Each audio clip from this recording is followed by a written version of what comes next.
प्रिय विद्यार्थियों, Tagore education group खियाड़ा में आपका हार्दिक स्वागत है। मैं सुमित शर्मा क्लास 10th की प्रश्नावली त्रिकोणमिति को समझाने के लिए आपके सामने उपस्थित हुआ हूं। चलो इसके बारे में आज हम विस्तृत अध्ययन करते हैं। सबसे पहले त्रिकोणमिति का परिचय। त्रिकोणमिति में एक त्रिभुज की भुजाओं और कोणों के बीच के संबंधों का अध्ययन किया जाता है। किसी त्रिभुज में 3 भुजाएं और 3 अंत्यकोण होते हैं। अगर उनके बीच में संबंध देखे जाए, अगर कोणों के हिसाब से भुजाएं ज्ञात की जाए, भुजाओं के हिसाब से कोण ज्ञात किया जाए, तो त्रिकोणमिति की जरूरत पड़ती है। आइए इसको थोड़ा सा समझते हैं।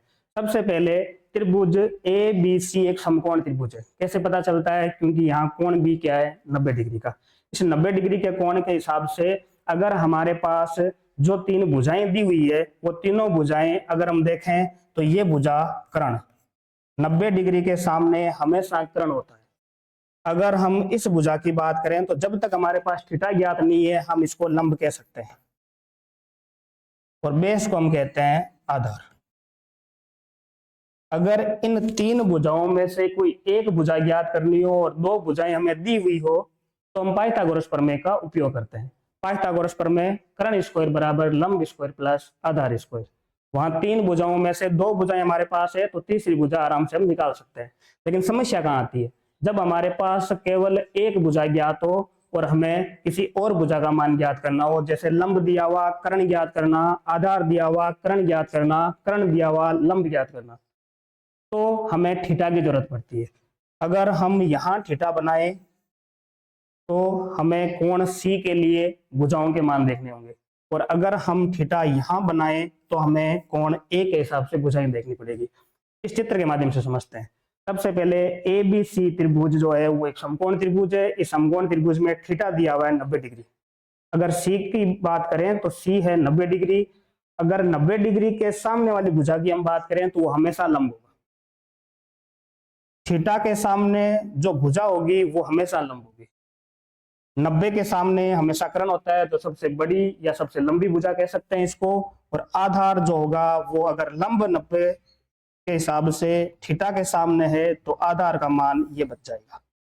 अगर हम थीटा चेंज कर दे, इस सी की जगह थीटा है ए पे, तो थीटा के सामने वाली भुजा लंब। यहां देखो, थीटा के सामने कौन है? A B. ए बी यहाँ क्या होगा? लंब। यहाँ थीटा क्या है? ए कौन? ए के सामने कौन है? B C. तो बी सी क्या होगा? लंब। कर्ण में कोई चेंज नहीं होता, कर्ण देखो सेम है। 90 के सामने कर्ण, 90 के सामने कर्ण। सिर्फ चेंज कहाँ होगा? आधार और लंब में। अगर थीटा सी है तो लंब हमारे लिए ए बी होगा।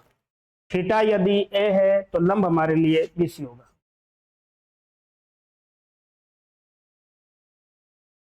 कोण सी के लिए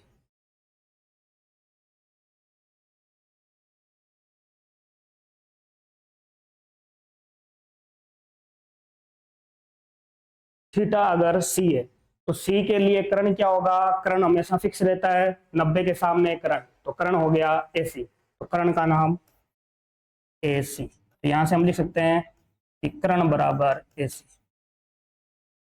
उसके बाद में थीटा अगर यहाँ है तो इसका लंब कहाँ होगा? ए बी, क्योंकि ये इसके सामने होगा।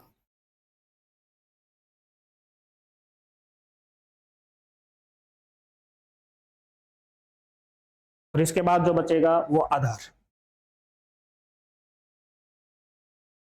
तो आधार हो जाएगा बी सी।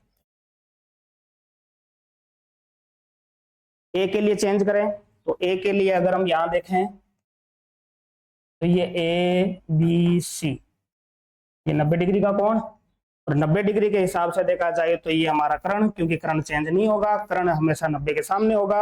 अगर यहां पर थीटा बना रहे हैं तो ये क्या हो जाएगा? फिर लंब। और ये जो बचेगा वो हो जाएगा आधार। अब यहां पर ये ध्यान देना, सबसे पहले सी के हिसाब से और ए के हिसाब से हमारे लिए कर्ण वही रह रहे हैं, बस चेंज कहाँ हो रहा है? लंब और आधार पर। पता कैसे चलेगा? जहां थीटा है उसके सामने लंब होगा, बस इतना सा याद रखना है। उसके बाद में हम बात करें पाइथागोरस प्रमेय की। पाइथागोरस प्रमेय कहाँ यूज होती है? जहां पर 3 में से 2 भुजाएं ज्ञात हो। इसकी भी जरूरत हमें इस प्रश्नावली में पड़ेगी, इसलिए थोड़ा सा देख लेते हैं। कर्ण का स्क्वायर, सबसे बड़ी भुजा का जब स्क्वायर करते हैं तो छोटी जो दोनों भुजाएं हैं लंब और आधार इनके वर्गों के योग के बराबर होता है। अब यहां पर अगर ध्यान दें तो यहां पर जो तीन भुजाएं दी हुई है, इन तीनों भुजाओं को अगर हम अनुपात में लिखें, थोड़ा सा इसको देख लेते हैं। अगर मैं बात करूं कर्ण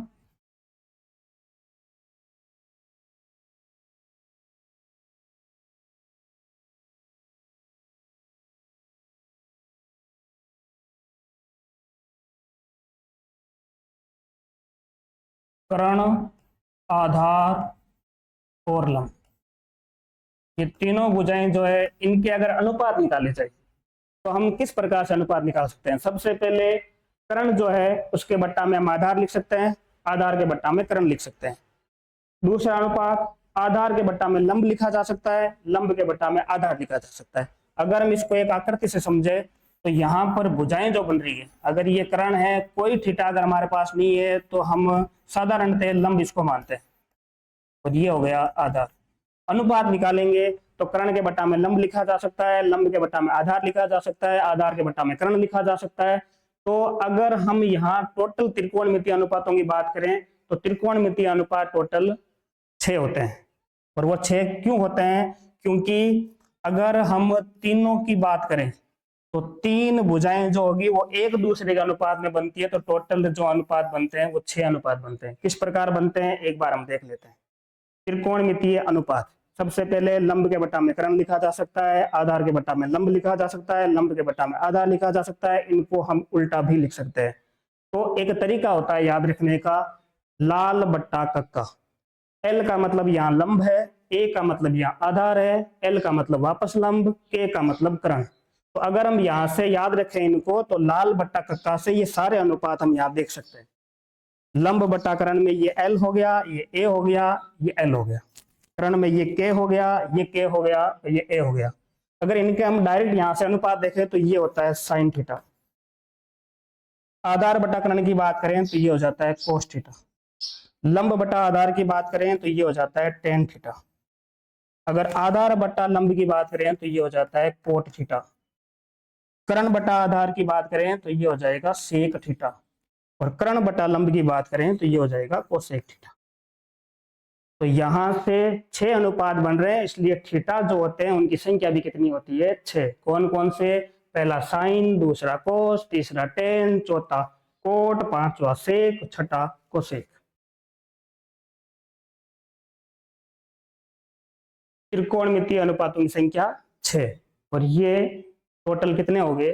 6। साइन, कोस, टेन, कोट, सेक और कोसेक। धन्यवाद।